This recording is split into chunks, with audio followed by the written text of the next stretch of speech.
यहाँ से। ये छत पे चढ़े हुए वो डीजल लेके वो मर जाएगा किसी का बाल। देख लिया आपकी प्राथमिकता कितनी है। अरे आप पूरी बात बताइए कि क्या स्थिति है। प्रिंसिपल पर हत्या का मुकदमा लिखा जाए, प्रिंसिपल पर लिखा जाए जिनकी वजह से ये नौबत आ गई है। क्या प्राथमिकता आपकी? आप सुबह से उठ के यहाँ नहीं पहुंची। मैं पोर्टल खोल दे रही हूँ, फिर यही है जो कल को मना कर देती कि मेरे पास कोई आदेश नहीं है। इन्होंने बच्चों का, 7 छात्राओं का विश्वास खत्म कर लिया है। क्या है समाधान? कुछ नहीं है। समाधान है तो सिर्फ जुमला। हम कहाँ से लेके आएंगे इतने बच्चे? जिस बच्चों का एडमिशन चाहिए क्या वो रोज भूखा बैठेगा यहाँ पे? के राधेरी स्नातकोत्तर महाविद्यालय में धरने के बीच गरमाया विवाद। छात्र छात्राएं पेट्रोल की बोतल लेकर चढ़े बिल्डिंग के ऊपर। आत्मदाह का किया प्रयास। फायर ब्रिगेड, पुलिस प्रशासन, एम्बुलेंस समेत अन्य विभाग मौके पर मौजूद। अगर छात्र छात्राओं द्वारा हो गई कोई दुर्घटना तो कौन होगा जिम्मेदार? एक बार फिर गरमाया छात्र छात्राओं और महाविद्यालय के बीच विवाद। हठधर्मिता है कॉलेज प्रशासन की। शासन में बैठे लोगों के कहीं ना कहीं संरक्षण है और इनकी यहाँ जो है इनकी हठधर्मिता है।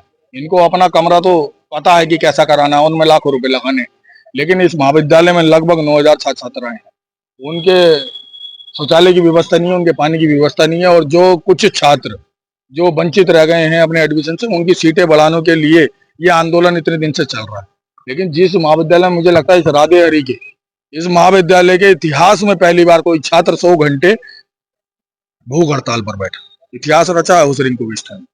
लेकिन उसके बावजूद भी हठधर्मिता छोड़ने को तैयार नहीं है। वही आज नौबत है कि कोई छात्र ऊपर चढ़े हैं आत्मदाह के लिए। मतलब सोचनीय विषय है कि कोई ऐसा, इन्होंने ऐसा नहीं मांग लिया है इनसे कि वो मांग पूरी नहीं हो सकती, और किसी अपने स्वार्थ के लिए नहीं मांगा। कि एक प्रिंसिपल महोदय जब यहाँ पर चार्ज लेती है तो आते ही वो अपना कमरा तो ठीक करा लेती हैं लाखों रुपए लगा के। उनकी, मैं कहता हूँ कि उनकी पहली प्राथमिकता होनी थी कि जो इन बच्चों के लिए पानी नहीं है, जो बहन बेटी घर से यहाँ महाविद्यालय में पढ़ने आती है उसके शौचालय की व्यवस्था नहीं है। देश के यशस्वी प्रधानमंत्री घर घर शौचालय पहुंचा रहे हैं, और इस उत्तराखंड देवभूमि में सबसे बड़ा महाविद्यालय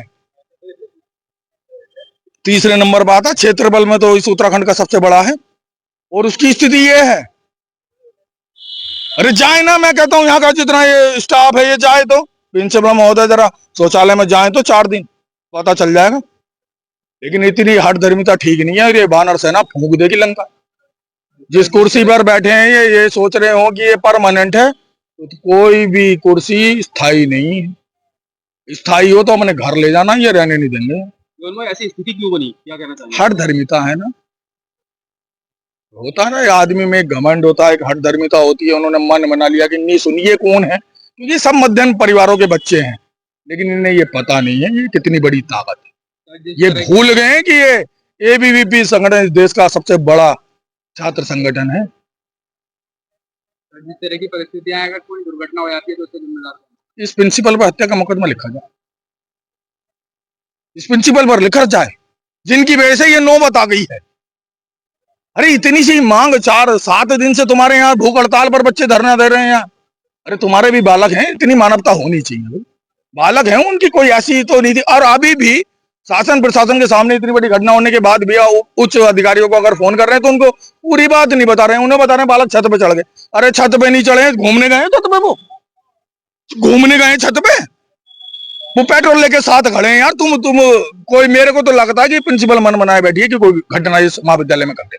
और मैं तो आपके माध्यम से कहना चाहूंगा कि ऐसे प्रिंसिपल को तत्काल यहाँ से भैया कहीं और भेजो जी, हमारे इसे महाविद्यालय को बचाओ। और इन बच्चों की जिंदगी इनसे तो जरूरी है, और इन पे तो जांच बैठाई जाए और देखा जाए। जो इन्होंने आने के बाद जो जितना बड़ा ताम तबेरा किया है, यहाँ आते ही लाखों रुपए की बंटरबांट की है, उस पर कमेटी बिठाकर जांच की जाए।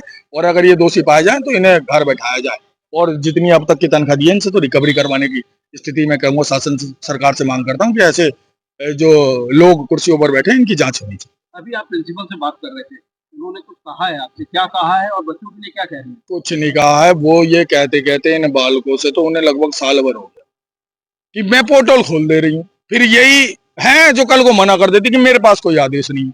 इन्होंने बच्चों का, 7 छात्राओं का विश्वास खत्म कर लिया है। अब कोई भी छात्र छात्रा इनकी बात पर विश्वास करके राजी नहीं है। अब वो इन्हीं के जैसे हो गए। इनको भाई हमको लिखित में चाहिए, लिखित में दे दो और हम सारा धरना और जो चीजें हैं उसको समाप्त कर देंगे। और उसके लिए अभी लेटर लिख रहे हैं शायद, और मेरे को लगता है कि आज तत्काल में यूनिवर्सिटी से भी कोई ना कोई सीटें बढ़ाने के लिए कोई ना कोई लेटर आ जाएगा। सर सारे जनप्रतिनिधि भी आ गए थे, सबने इनको मनाने का प्रयास किया, सबने इन्हें समझाने का। कुछ नहीं है, मैं तो इन लोगों को नमन करता हूँ यार। वर्षों के बाद कोई युवा रिंकू बिष्ट आया है क्षेत्र में, छात्र छात्राओं की बुलंद आवाज बना है कि जब तक मांगे पूरी नहीं हो तब तक कोई कंप्रोमाइज नहीं। बहुत अच्छा है ये, इस काशीपुर के लिए, भविष्य के लिए भी अच्छा है कि वर्षों के बाद कोई एक ऐसा छात्र नेता उभर कर आया है जिसने अपनी जान पर तो बना ली, लेकिन जब तक मांगे पूरी नहीं हुई उठा नहीं। अस्पताल भी गया है तो वहां से डिस्चार्ज होने के बाद पुनः महाविद्यालय में है। मैं ऐसे युवाओं को नमन करता हूँ, और जितनी इनकी पूरा छात्र संगठन और जितने युवा साथी ये संघर्ष में सारे एकजुट हैं उनको नमन करता हूँ। और कोई ताकत नहीं है इनकी मांगे पूरी ना हो, रोक के दिखाएं, इनकी मांगे पूरी ना करें। शासन प्रशासन करके देखे जरा, इनकी मांगे तो पूरी करनी पड़ेंगी प्यार से। ये बहुत भोले वाले छात्र हैं, इन्हें प्यार से मना लो तो मना लो, वरना ये डंडे के जोर पे मानने वाले। ये बेचारे प्यार से कहते रहे, इनकी नहीं मानी, प्यार से मानने ली होती तो ये नौबत नहीं आती। अब है, दिख रहा है, अभी भागे फिर रहे हैं ना, अभी तो और देखो सामने। ये ना करें मांगे पूरी इन छात्रों की, पता चल जाएगा इनको।